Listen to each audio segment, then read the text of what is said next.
Hi, today we're going to be talking about fermentation.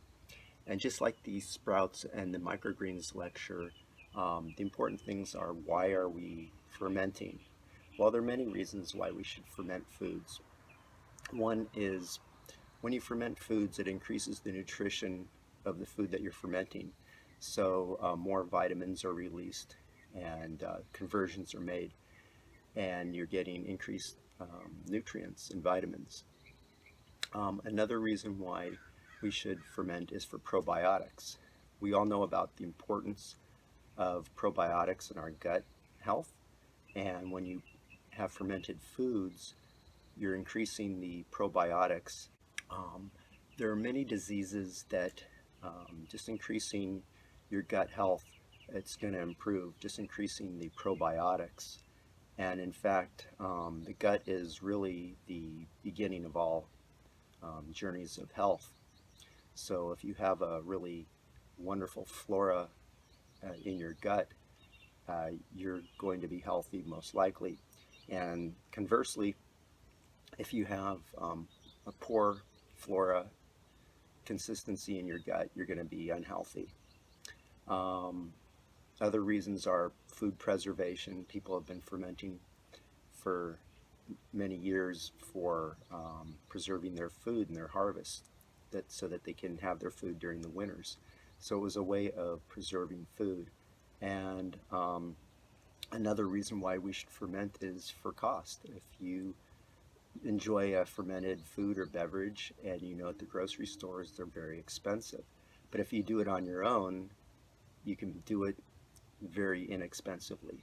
So there are two kinds of fermentation. There's wild fermentation and inoculation. And wild fermentation is letting the um, the organisms in your local area or on a let's say a piece of cabbage, the yeast that's on there, those are the organisms that are going to replicate.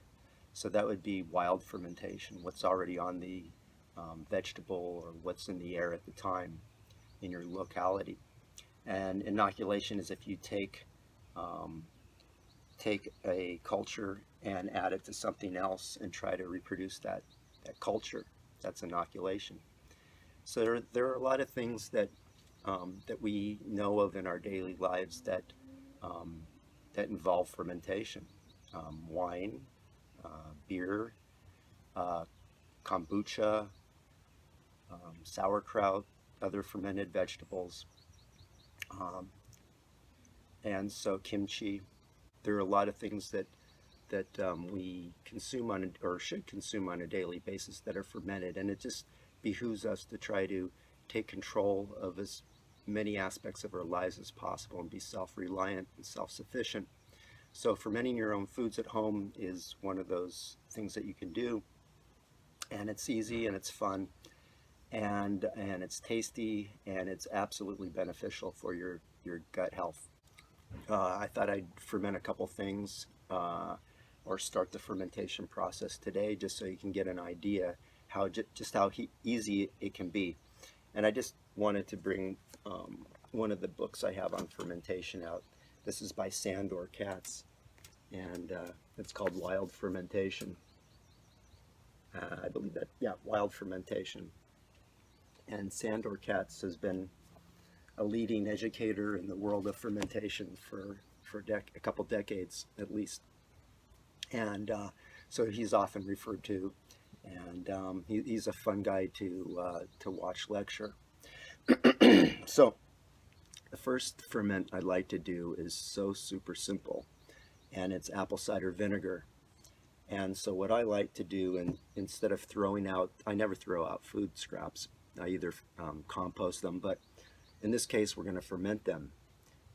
So apple cores, when you have apples, save your apple cores and put them in a mason jar.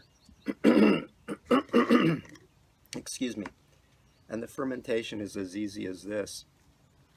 You fill the jar with water after you have all your apple cores filled up into the jar, and you try to push down on these apple cores. And when you've covered the fruit, you want everything covered, because this is an anaerobic fermentation, meaning you don't want air in it. So everything has to be below the water level.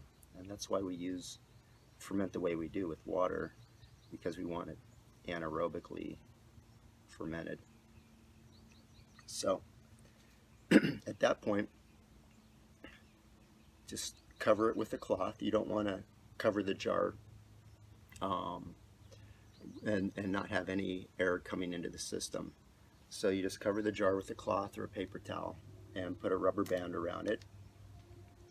And then you want to stir it a couple times a day. Oh, I forgot one other thing you might want to do here, and it's not absolutely necessary, but I like to add some honey to the system. People will add sugar, but I don't. And if you mix the honey with some slightly warm water, you don't want to ruin the enzymes in the raw honey. And by the way, it should be raw honey. If you mix it with slightly warmed water, it's going to go in a solution better, but eventually the honey will break down. So some people will use granulated sugar, maybe a couple teaspoons for a quart. And but I'm just going to put in about a couple tablespoons full, about a tablespoonful for this quart-sized jar. So you want to stir it twice a day. About a week later, you can strain the fruit out and keep the liquid, but keep stirring twice a day. And eventually you're going to start seeing bubbling, and that's a good sign. That means that there's a reaction going. And at that point, maybe a couple weeks later, you keep tasting it every day or two until it's the desired vinegar taste that you like. So if you like something that's only slightly vinegared, then it's your preference, and you can make it any way you want. I don't only just make apple cider vinegar, I also make other fruit vinegars like pineapple vinegar and other vinegars. You can use, there's a fermentation called food scrap vinegar, which is just any kind of food scraps you have, berry pieces or any kind of, if you have a peach tree or something, and the ones that don't look so good, you can let them get really ripe and make peach vinegar. And each of the vinegars has a slightly unique taste. In fact, the simplest of all vinegars is just to take a few raw bananas that have gone past their prime a little bit and mash them in a bowl. Cover the bowl with a towel, and over time it's going to liquefy, and you do nothing else other than let it liquefy and ferment, and pretty soon you're going to have banana vinegar. So that's an easy one and a fun one too. Another ferment that we're going to do that's super easy is fermented vegetables. So you think of sauerkraut, but the easiest one is, and I don't need this cutting board because these carrots are already cut up, but fermenting carrots, all you have to do is make a brine solution, which I use. There's no exact science on how much salt you need to use, but you do need to use either pink Himalayan sea salt or kosher salt or Celtic salt. You don't want to use table salt. That won't work. So I usually go for general fermentation for me, and I'm different than everyone else, but I like to use about a tablespoon per quart, and we're going to use a pint, so we're going to use about half of that. So I'm going to put the salt in my container, and by the way, I buy pink Himalayan sea salt by the probably 25-pound bag full, but you can get these small containers inexpensively in your health food store. And you take your carrots,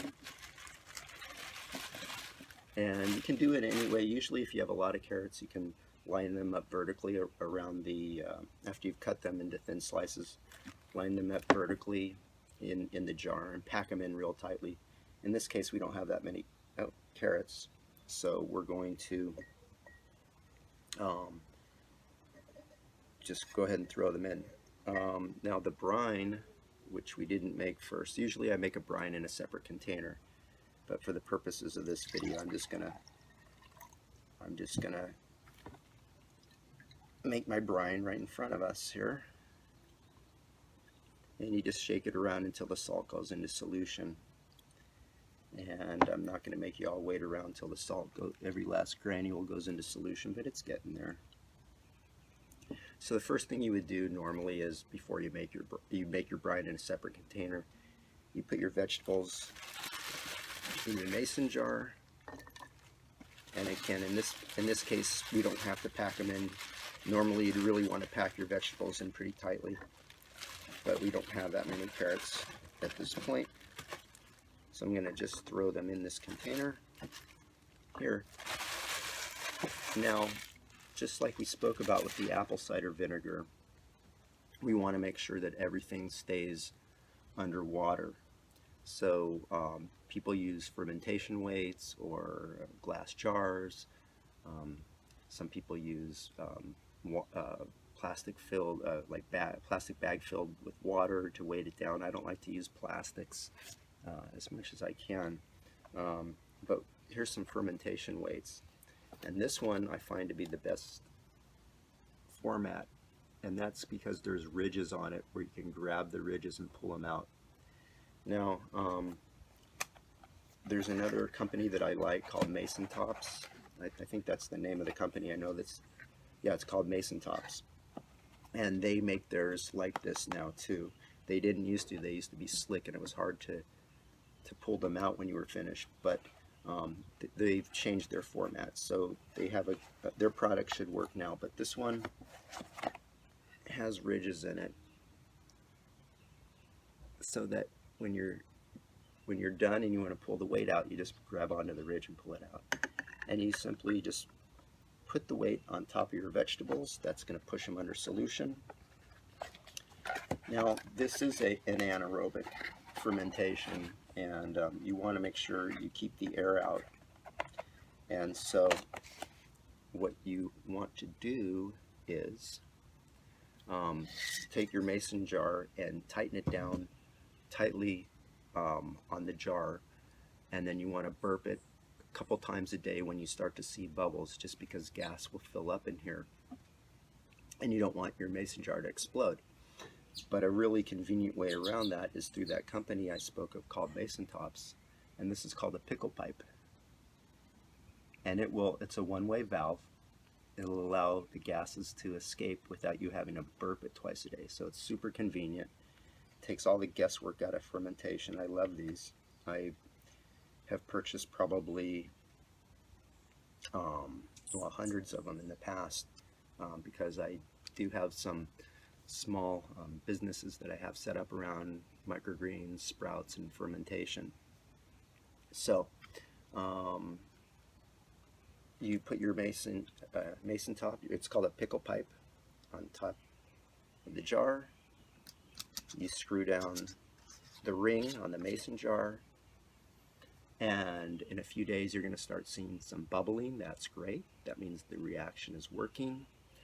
And maybe in as little as a week you might have fermented carrots or whatever vegetables you use. Some vegetables work better than others. With carrots you can add things like garlic would be good. I think some other things that I've used in the past are certain other root vegetables. You can think about that, like beets might be really good with carrots. And so that's fermenting vegetables. And you can ferment drinks as well. I ferment something called jun, which is like kombucha, but instead of using black tea, it uses green tea, and instead of sugar, it uses honey. So it's a much more healthful drink. If you buy kombucha at the store, you don't know how much sugar is in the product, and yes, the yeast is consuming the sugar to make the fermentation process run, but you don't know at what point they stopped it. So there could be varying levels of sugar still in the product, and I don't eat sugar, and I don't think it's I don't think sugar should be consumed in that form. The sugar in fruits and vegetables is fine, but granulated sugar should be reconsidered. So again, these vegetables will be ready probably in a couple of weeks, but as early as a week. And the great thing about fermenting at home is you can decide at what level you like the fermentation. If you like it very vinegary tasting, you let it run longer, or if you don't like that taste, run it shorter. But either way, you're getting to choose the way you want it. Just like when you garden, you can choose what kind of what variety of beans or what variety of tomatoes you want. You're not stuck with the couple varieties that they have at the store that they're selling that day. And one other fermentation I like to do is to take take some probiotic capsules, and this way you can zero in on what kind of probiotics you're going to culture, and you can take your favorite probiotic powder or capsules, and you can put them in a jar with a sugar source like honey or fruit, and you can cover them up the way I've described in the past, and you let those culture for a period of time, and when it becomes sour, you know you've gotten to the point where you're starting to breed these probiotic cultures. And this way you can grow the same probiotics that are the same strains of probiotics that are sold in the stores.